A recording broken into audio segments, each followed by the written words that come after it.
Nouvelle petite vidéo conseil pendant le confinement, j'espère que vous n'êtes pas en train de devenir fou. Moi perso, là, vu qu'il n'y a plus de foot, mon cerveau il est perdu, il est réduit en bouillie. Je passe de rien faire à repeindre mon garage en l'espace de 3 minutes.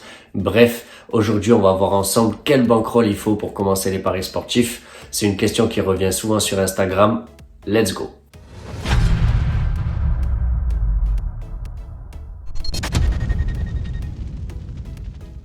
Salut à tous et bienvenue à tous les nouveaux. Aujourd'hui, on va voir ensemble, comme je vous ai dit dans l'intro, quel bankroll il faut avoir pour commencer les paris sportifs sérieusement. Je dis bien sérieusement les gars. Là, ceux qui jouent aux paris sportifs juste pour vibrer et pour kiffer et pour se rajouter un petit peu d'adrénaline sur les matchs, cette vidéo elle est pas faite pour vous.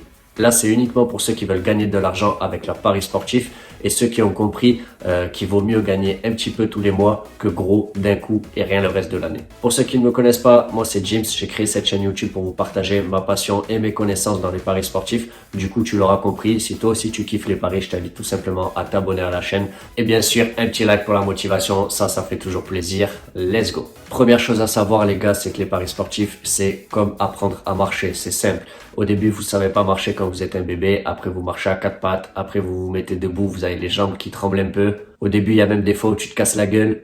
Après, une fois que tu as compris, t'as plus qu'à suivre les règles.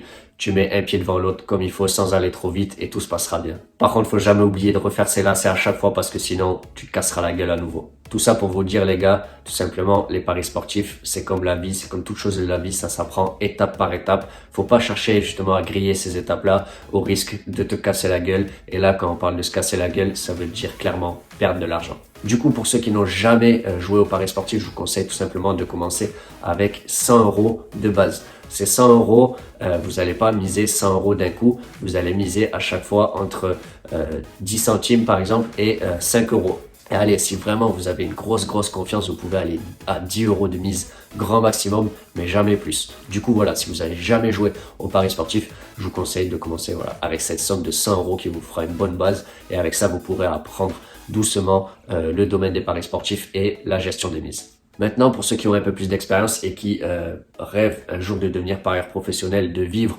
ou au moins de gagner un peu plus d'argent tous les mois avec les paris sportifs, je vous conseillerais de commencer cette période-là avec une bankroll de 1000 €.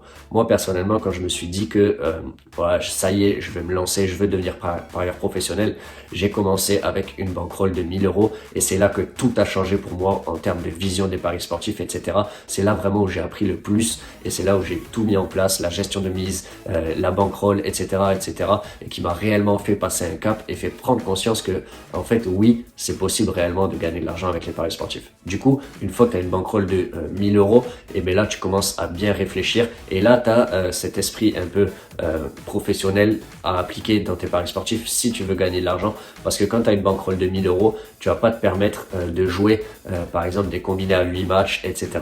Tu fais vraiment une sélection et un vrai tri dans tes paris et tu joues plus sur n'importe quel type de pari. Attention, après avoir une bankroll de 1000 €, ça veut pas dire que tu dois mettre 1000 € sur ton bookmaker. Le mieux, c'est de commencer avec la moitié. Tu mets la moitié de cette somme sur ton bookmaker et le reste, tu peux le garder sur ton compte bancaire ou sur un autre portefeuille électronique style PayPal par exemple. Ça t'évitera d'avoir à faire des dépôts toutes les semaines ou quoi. Si tu mets la moitié de ta somme directement au début du mois et après que tu gères juste avec des mises entre 1 et 5% de ta bankroll, du coup, si tu as une bankroll de 1000 €, ça te fait une mise maximum de 50 €. Si tu as la moitié, donc 500 € sur ton bookmaker, tu devrais avoir assez pour tenir un long moment, à moins d'avoir un très gros bad run. Là, tu n'auras pas besoin de faire de dépôt avant un long moment. Et ça, c'est déjà une des premières choses qui va changer dans ta vie de parieur, tout simplement parce que quand tu n'as pas cette bankroll de 1000 € au début, et ben tu passes ton temps à faire des dépôts toutes les semaines ou toutes les 2 semaines pour réalimenter ton compte parce que tu n'as pas eu une réelle gestion de bankroll efficace. Pour les parieurs débutants que ça intéresse, vous trouverez dans la description de cette vidéo un lien, vous cliquez et vous aurez accès à une formation qu'on a mise en place en vidéo qui dure 20 à 30 minutes. Alors en l'occurrence, en ce moment, vous avez le temps de la faire et qui vous fera économiser des centaines voire des milliers d'euros de pertes inutiles qui vous feront éviter des erreurs que 99% des parieurs débutants font, ce qui est tout à fait normal. Là, on a tout synthétisé dans une vidéo, dans plusieurs vidéos et vous pourrez voir ça totalement gratuitement. J'espère que vous aurez kiffé la vidéo les gars, un petit pouce bleu si c'est le cas. Là les gars c'est le confinement, donc si vous avez des questions ou quoi que ce soit par rapport au paris sportif, je vous invite tout simplement à mettre ça en commentaire et je vous y répondrai le plus rapidement possible ou alors même pourquoi pas en faire une vidéo. On pense à s'abonner à la chaîne et pour ceux qui veulent en voir un petit peu plus tous les jours, je vous invite tout simplement à nous rejoindre sur Instagram. Et sur ce, moi je vous dis ciao YouTube. Call out is Hendrix.